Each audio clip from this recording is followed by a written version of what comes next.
Hello, dear friends, welcome to our YouTube channel, USA Football Zone, latest football highlights.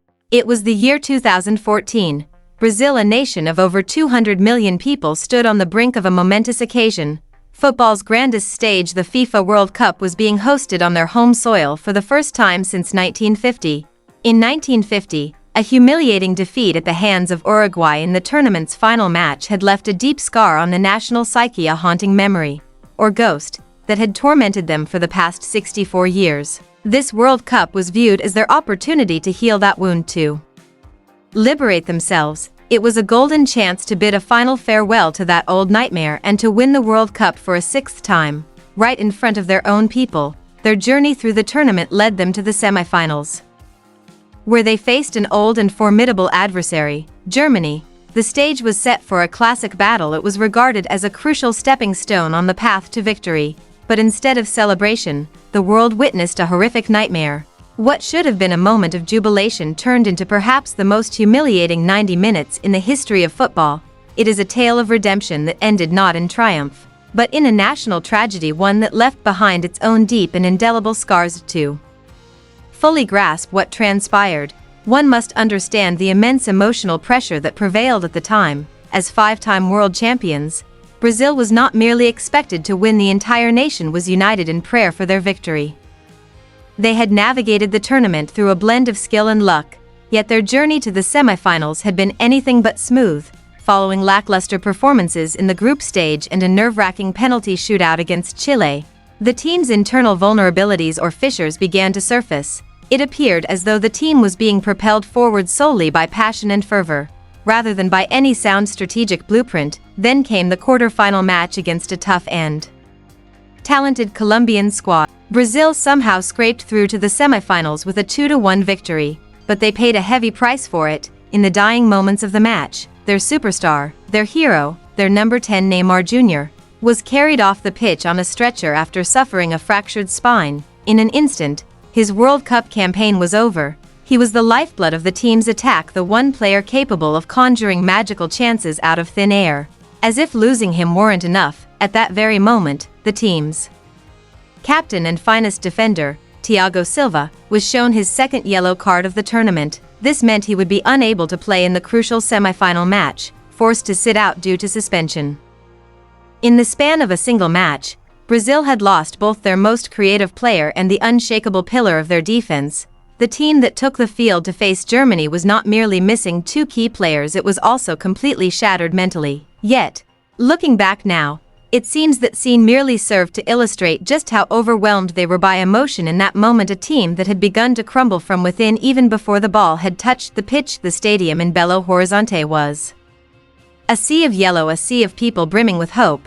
Brazil played out the first 10 minutes of the match. Fueled by the crowd's tremendous passion and energy, they won an early corner and were attempting to apply pressure on their opponents. Germany, on the other hand, remained completely calm, composed, and steadfast. They handled Brazil's pressure with ease, and then, in the 11th minute, the moment arrived. Germany took a corner kick and whipped the ball into the box. Capitalizing on the ensuing chaos, Thomas Muller, who had gone unmarked, slipped out of David Luiz's line of sight and raced in to guide the ball into the net. 1-0. A strange silence descended upon the stadium. This silence was broken only by the cheers of a few German fans in one corner of the stands. It was a remarkably simple yet poorly executed goal, the result of a mental lapse in the defense. It marked the first crack in Brazil's dream, yet no one could have imagined that what was to follow would shatter the entire situation with a speed and ruthlessness rarely witnessed in the history of football. What unfolded next was almost impossible to believe. This was not merely a good spell or a purple patch for Germany, it was a monumental catastrophe for the entirety of Brazilian football. It was a psychological collapse, one that manifested in a mere 6 minutes of utter, unbridled chaos. It began in the 23rd minute of the match. Germany sliced through the Brazilian midfield, a unit that, by that point, had all but vanished from the pitch. The ball found its way to Miroslav Klose. His initial shot was parried by the goalkeeper, but the rebound fell straight back to him and he made no mistake with his second attempt. 2-0. With this goal, Klose swiftly surpassed Brazil's own icon, Ronaldo, to become the all-time leading goalscorer in World Cup history, a historic record broken on Brazilian soil. and at Brazil's own expense, before Brazil could even regain its composure, the scoreline had shifted to 3-0. Just 69 seconds later, a cross came in and found Toni Kroos standing unmarked at the edge of the box. He calmly slotted the ball into the net. The cameras panned toward the crowd, capturing the now iconic images of Brazilian fans, men, women, and children weeping in the stands.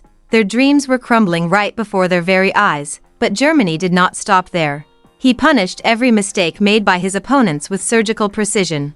Immediately after the kickoff, Brazil lost control of the ball. Kroos was there again. In the 26th minute he won back possession, quickly exchanged a couple of passes and slotted the ball into the net. 4-0. It was his second goal in just over a minute. The entire stadium fell silent. The players in yellow shirts looked stunned, like ghosts lost in their own nightmares, and the game wasn't over yet.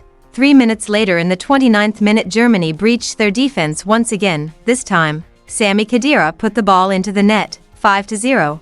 5 goals within the first half hour of a World Cup semifinal. It was simply unimaginable. It was a sporting catastrophe unlike anything anyone had ever witnessed before. The home crowd, who had moments earlier been so emotional, finally began to cheer for their team. The halftime whistle, with the score standing at a 5-0 lead, felt utterly poignant. As the Brazilian players walked off the pitch with their heads bowed in shame, the German squad gathered in their dressing room. According to post-match accounts from players like Mats Hummels, a conversation took place among them. Manager Joachim Low had ordered them to stay focused. However, the players also informally agreed among themselves that they would make no extra effort to humiliate Brazil. They knew they weren't just defeating a team, they were breaking a nation's heart. It was, above all, about showing respect for their opponents. So what exactly went wrong tactically? It was a bizarre combination of Germany's clinical efficiency and Brazil's complete collapse. Without Thiago Silva, there was no one to marshal the defense. David Luiz, who captained the side that day, played with his heart rather than his head, causing him to drift out of position and leave gaping holes in the defense. The midfield was completely out of control. Brazil's entire strategy seemed based on emotion, and when that emotion shifted from hope to despair, they had no plan B. Germany, on the other hand, was superbly organized, disciplined, and utterly destructive to their opponents. The second half was rather strange. The Brazilians truly attempted to turn the game around and created several chances, all of which were single-handedly thwarted by Germany's formidable goalkeeper, Manuel Neuer. But by then, the outcome of the match had long since been decided. The German players' decision to show respect to their opponents did not mean they stopped playing. Substitute André Schürrle scored the team's 6th goal in the 69th minute. Then, just 10 minutes later, Schürrle scored again, a magnificent shot that struck the crossbar before finding the net, making the score 7-0. When the 7th goal went in, something remarkable happened. Some Brazilian fans, wiping away tears, suddenly rose from their seats and began to applaud. They were giving a standing ovation to their opponents. They were acknowledging this brutal yet extraordinary performance, even though the sight caused immense pain in their hearts. In the 90th minute of the match, Oscar finally scored for Brazil. It was a beautifully executed goal, yet the celebration was almost entirely subdued. It offered no consolation. It was merely a minor footnote in a horrific saga. When the final whistle blew, the scoreboard told the whole story. Brazil 1, Germany 7. It was Brazil's worst ever defeat in the World Cup and their first loss in a competitive match on home soil in 39 years. David Luiz sank to his knees, weeping later, apologizing to his compatriots. He said, "I just wanted to bring some joy to my people." And this is where the story took its final and most ruthless turn. Brazil entered the 2014 World Cup with the hope of burying the ghost of the 1950 Maracanazo once and for all. They sought nothing less than vengeance against history itself, but instead, they suffered a new, even more painful trauma, the Mineirão, the pain of the Mineiro. This 7-1 defeat became something far greater than just a game. In Brazil, the phrase Gol de Alemanha, Germany's goal, became legendary. Simply saying 7-1 has become shorthand for any kind of catastrophic failure. Did you perform poorly on an exam? That's a 7-1.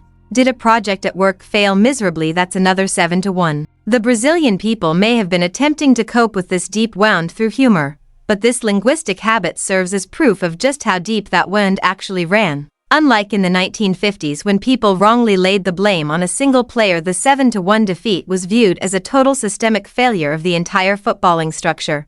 It exposed a massive crisis within Brazilian football, one deeply rooted in the national team's outdated and ineffective tactics. It was a harsh lesson, demonstrating that the iconic yellow jersey was no longer enough, on its own, to win matches. The vengeance Brazil sought proved not only elusive, it backfired completely.